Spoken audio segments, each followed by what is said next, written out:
یہ ناظرین اگر یہ نارمل صورتحال ہوتی، یمن کی جنگ نہ چل رہی ہوتی تو شاید یہ کوئی بڑی بات نہیں تھی، لیکن جس طرح کی صورتحال چل رہی ہے اور جو ریجن کی اس وقت سیاست ہے خاص طور پہ افریقہ کی، یعنی یمن کے سامنے جو دو تین چار بڑے کنٹریز ہیں ان میں تو خاص طور پر ایک بڑی سیاست چل رہی ہے، رشیا اور چائنا کی امریکہ کے ساتھ، یورپ کے ساتھ خاص ٹسل چل رہی ہے، تو وہاں پر اب ترکی نے اتھارٹی آ کر سنبھال لیا ہے۔ ناظرین ہوا یہ ہے کہ صومالیہ نے یہ ہینڈ اوور کر دیا اپنے ٹیریٹوریل جو واٹرز ہیں، یعنی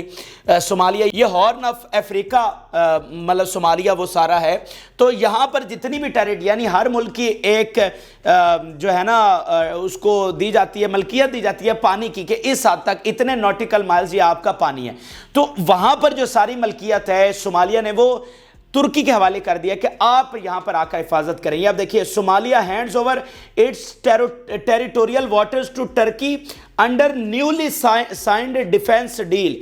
پھر وہ کہہ رہے ہیں Somalia prime minister says it is a historic day for the country, کہ یہ جناب ایک ہمارے لیے تاریخی دن ہے۔ صومالیہ یہ بتا رہے ہیں Somalia makes deal with Turkey to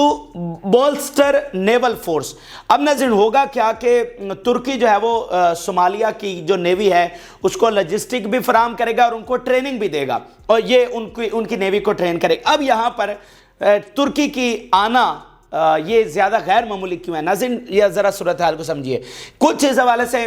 دیگر ایشوز میں ان معاملات کا ذکر آیا تھا، تو شاید آپ اس کو ریکال کر سکتے ہیں،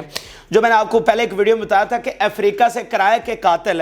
امریکہ اور اسرائیل استعمال کر رہے ہیں غزہ اور یمن میں، اور اس پلان کو رشیا اور چائنا نے ناکام بنا دیا ہے۔ تو اسی میں یہ بھی تھوڑا سا میں نے پہلے ذکر کیا تھا، لیکن اب ترکی کے آنے کے بعد وہ معاملات بالکل ہی اس میں غیر معمولی صورتحال اختیار کر گئے ہیں۔ ناظرین یہ صومالیہ ہے، اور صومالیہ کا ایک حصہ الگ ہو چکا ہے صومالی لینڈ، یعنی ایک پورا ملک تھا صومالیہ اور اس میں ایک سیپریشن ہوئی اور صومالی لینڈ بن گیا۔ اب یہ صومالی لینڈ اس کو کوئی ریکگنائز نہیں کرتا، یعنی وہاں پر ایک گروپ تھا جس نے ایک خاص علاقے پر قبضہ کر لیا، اس کے ریکگنائز نہیں ہے وہ۔ اچھا اسی طرح ناظرین ساتھ ایتھوپیا ہے،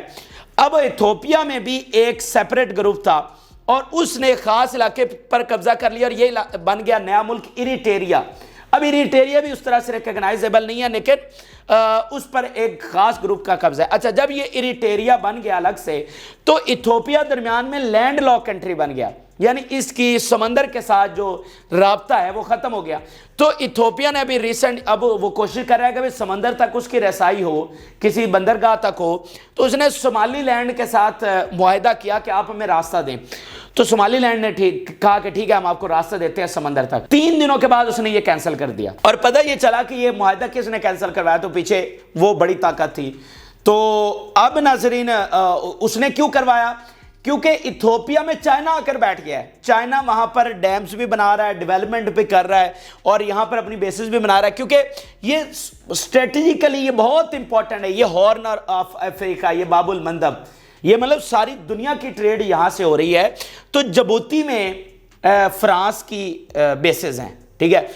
اور ادھر سامنے یمن ہے، یمن پر کسی کی نہیں ہے، تو یہاں پر ویسٹ کی ایک طرح سے پریزنس ہے، تو اب یہ چائنا کی پریزنس وہاں پر بڑھنے جا رہی تھی، تو اس کو امریکہ نے بڑے زور لگا کر روکا ہے۔ اچھا اب ناظرین یہیں پر صومالیہ نے یہ ترکی کے حوالے کر دیا ہے، یعنی آلریڈی ویسٹ کی ٹکر چل رہی ہے، اور یہاں پر ترکی آ گیا تو اب ویسٹ کو اب الگ سے مطلب وہ پرابلم ہو گئی ہے، کیونکہ اس سے پہلے اگر آپ دیکھیں تو جب بھی سیکیورٹی کے لیے کسی کو بلایا جاتا ہے، یعنی یہاں پر تو پہلے امریکہ ہی کا انفلوئنس تھا نا، ویسٹ کا انفلوئنس تھا، تو اب مطلب یہ ملک جو ہے وہ اپنے اسلامی ملکوں کو بلا رہے، صومالیہ اور جبوتی جو اسلامی ملک ہے نا، تو یہ انہوں نے ایک اسلامی ملک ترکی کو بلا رہی ہے، تو مطلب رشیا اور چائنا آلریڈی یہاں پر اپنا قبضہ جما رہے ہیں، اوپر سے صومالیہ اور انہوں نے ایک اسلامی ملک کو بلا لیا ہے، تو اب ان کو مروڑ اٹھ رہی ہے کہ بھائی ویسٹ کا یہ تو مطلب صفائی یہاں سے کرنے جا رہے ہیں، وہ یمن پر اڈے قائم کرنے کے لیے آئے ہیں، ادھر ایک نئی طاقت ابھر کر سامنے آ گئی ہے، تو اب جہاں پر اتنی بڑی آلریڈی جنگ چھڑ چکی ہے، تو اب ترکی اچانک سے وہ ادھر پہنچ آیا ہے اور اس کے بیڑے اب یہاں پر آ جائیں گے، تو یہ عجیب سی صورتحال جو ہے وہ بن گئی ہے۔ لیکن یہ سیدھا سیدھا تھریٹ اس وقت ویسٹ فیل کر رہا ہے، پہلے چائنا اور رشیا سے کر رہا تھا، اب ترکی دیکھیں نیٹو کا الائے بھی ہے، تو لیکن وہ ان کے معاملات تو اچھے نہیں چل رہے، تو وہ کافی اب جو ہے نا اس سے خوفزدہ فیل کر رہے ہیں۔ اب ترکی آتا دیکھتے ہیں اب مزید اس کی صورتحال کیا بنتی ہے، لیکن افریقہ میں جو چیزیں ہو رہی تھی وہ مڈل ایسٹ سے کنیکٹڈ نہیں تھی،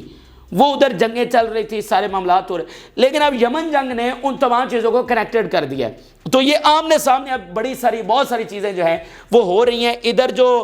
افریقہ میں انفلوئنس ہے رشیا اور چائنا کا وہ استعمال کرنا چاہ رہے ہیں یمن میں، اور سیم اسی طرح امریکہ اور ویسٹ جو ہے وہ افریقہ میں اپنے انفلوئنس کو ادھر استعمال کرنا چاہ رہا ہے یمن جنگ میں۔ تو یہ بہت دلچسپ صورتحال گئی، بہت مطلب ایک پوائنٹ پر آ کر ساری دنیا اکٹھی ہو کر بیٹھ گئی ہے۔ تو اب خدائی خیر کرے، یہاں سے کچھ اچھی چیزیں ہمیں معلوم نہیں ہو رہی۔ اچھا پھر ناظرین جو اگلی بڑی خبر ہے کہ اسرائیل نے اٹیک کیا ہے ایران کی گیس پائپ لائن کے اوپر۔ یہ پہلے ہم نے آپ کو خبر دی تھی اور ہم نے آپ کو بتایا تھا کہ خفیہ حملہ کیا گیا ہے جس کا ایران نے ابھی تک کوئی ذکر نہیں کیا، لیکن یہ خبر سامنے آ گئی ہے اور یہ ہم آپ کے ساتھ اس وقت ایکسکلوسیولی شیئر کی تھی کہ ایران پر سب سے بڑا حملہ ہو گیا اسرائیل کا، اور وہ خفیہ حملہ ہے، اور اسرائیل نے بھی نہیں بتایا اور ایران نے بھی نہیں بتایا، لیکن اب ایران نے اس کو واضح کر دیا اور ایران بتا رہا ہے کہ ایرانین آئل منسٹر کہہ رہا ہے Israel of the responsibility of the attack on gas pipelines last week.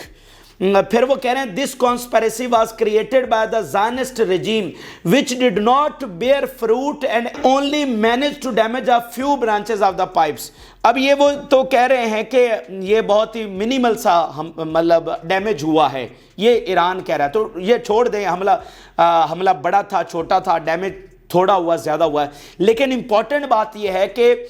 Iran کی ٹیریٹری کے اندر اسرائیل نے حملہ کیا ہے، تو یہ ایران کی نیشنل سیکیورٹی کو سیدھا تھریٹ ہے۔ اچھا ٹھیک ہے، آپ کہہ رہے ہیں کہ وہ تھوڑا ڈیمیج ہوا لیکن انہوں نے آپ کی ٹیریٹری کے اندر حملہ کر دیا، تو کل کو وہ بڑا حملہ بھی کر سکتے ہیں،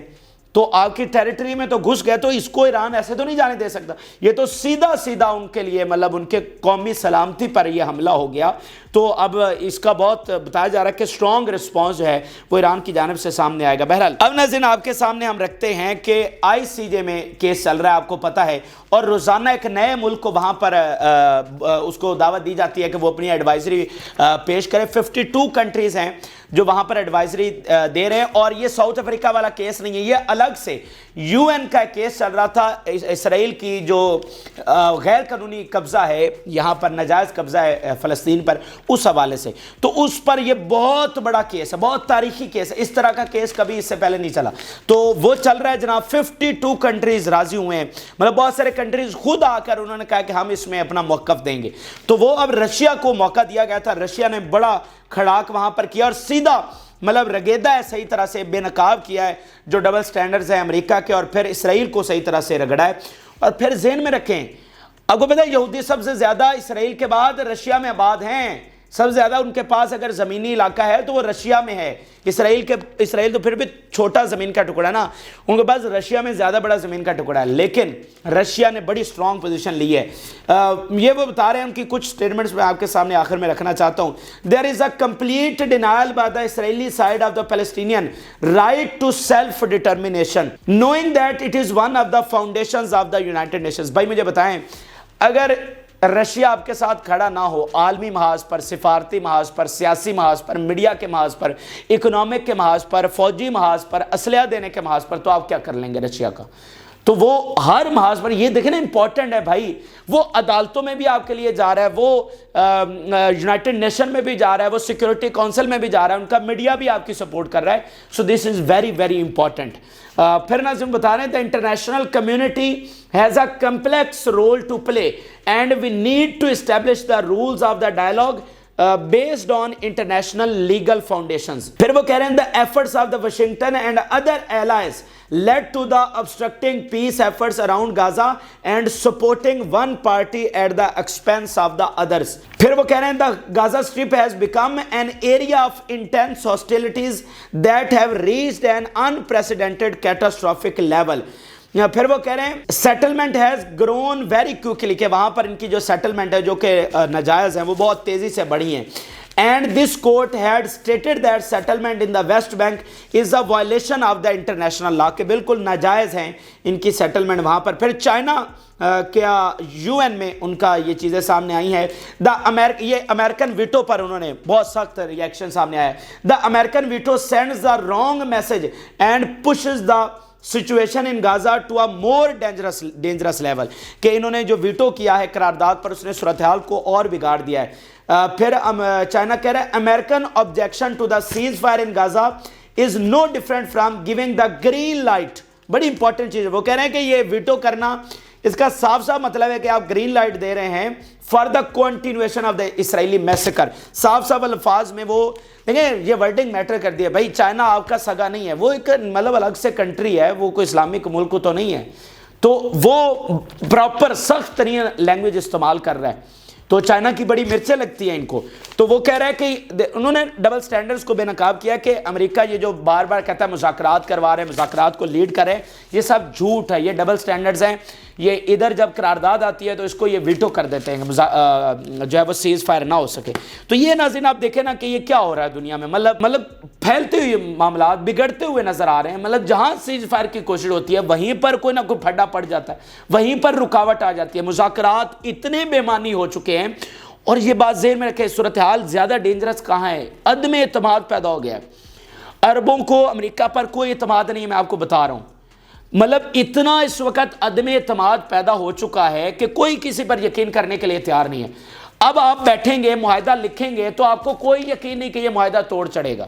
ٹھیک ہے, کبھی ایسا مطلب یہ جو ہم نے ریسنٹ دنیا ڈیولپ کی جس میں ڈپلومیسی کی بڑی اہمیت رہی ہے, تو کبھی ڈپلومیسی اتنی بے وقوت نہیں ہوئی, کیونکہ سامنے جو ایک فریق ہے وہ بہت ہی